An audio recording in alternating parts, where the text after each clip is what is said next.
es varbūt arī piebildīšu, ja, ka man avī ir ļoti interesanti strādāt, jo viņi ļoti pedantiski. Viņi atnāk, apskatās, padomā, tad viņi aiziet mājās. Viņi saka, ņemšu šito, aiziet mājās, zvana jau pēc kāda brīža. Nē, es tomēr šito ņemšu, jā, šitas Lai dārgāk, no šito ņemsim, jā, tā kā viņa tāda, ļoti, jā, un arī viņi ļoti seko visam šitam te līdzi, jā.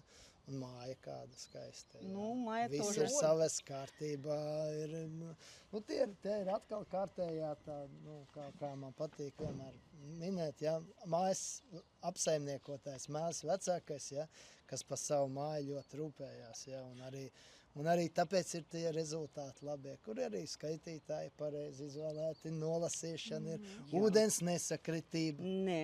Tikām mēs galā ar ūdens nesakritību. Mēs tikām galā ar ūdens nesakritību. Ko? Jā. Tā kā, tā arī ir kā māja tiek apsaimnieka, pēc tam iedzīvotāji. Iedzīvotāji, protams, vienmēr kaut ko nav līdz galam apmierināti. Nē, bet apmierināti, jā. Vai līdz galam saprast visu. Jā. Tā kā ar vīru tiešām ļoti, ļoti patīkam strādāt, jā. Protams, viņi mūs piespiež, viņi mūs rokas izgriež, ir stingra, jā. Bet, rezultāts pēc tam ir patīkams. Tikai nevar tā nestingri būt.